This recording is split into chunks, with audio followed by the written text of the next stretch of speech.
د صدقې اته دېرش قسمونه یو ځل خامخا واوره ان شاء الله ډېره فایده به وي. بل د نقصان نه بچ کول صدقه ده. ړانده ته لار ښودل صدقه ده. کون سره په تیز اواز سره خبرې کول صدقه ده. چاړاګان پوهه کول صدقه ده. د کمزور انسان مدد کول صدقه ده. د لارې نه هډوکي کاڼي او غني لرې کول صدقه ده.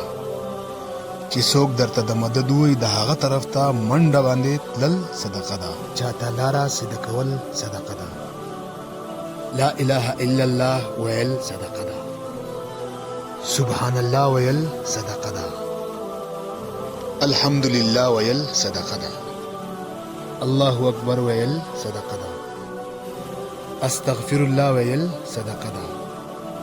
د نیکۍ کولو حکم کول صدقه ده.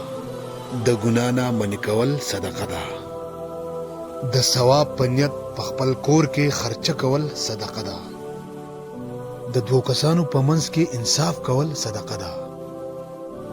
ښه خبرې کول صدقه ده. مانځه ته د تلو دپاره هر قدم اخیستل صدقه ده. د لارې نه تکلیف ده څیزونه لرې کول صدقه ده.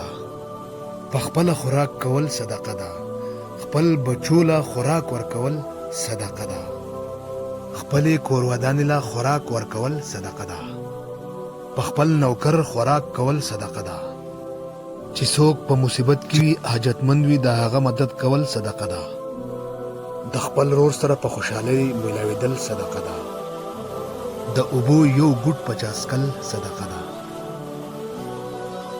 د خپل رور مدد کول صدقه ده. د چا سره میلاوېدو نه مخکې سلام کول صدقه ده. په خپل منځ کې جوړه لرل صدقه ده.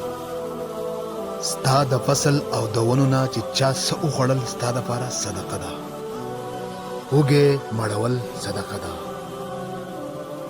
په چا اوبه څښل صدقه ده. دوه پیرې قرض ورکول د یوې صدقې امره برابر دي. څوک د ځان سره د هغه منزل ته رسول صدقه ده. څوک د ګناه نه منع کول صدقه ده. د ضرورتمند په کار راتلل صدقه ده. زده کړی علم بل مسلمان ته رسول صدقه ده. صرف تاسو اوی او لاړې بلکې دا ویډیو مخکې شیر کول هم صدقه ده. دغه ویډیو شیر کړئ. شکریہ. په شیر کولو به ستاسو نه یو سیکنډ خرابېږي. ستاسو د دغه یو سیکنډ تکلیف زرګونو خلکو ته فایده رسولی شي. شکریہ.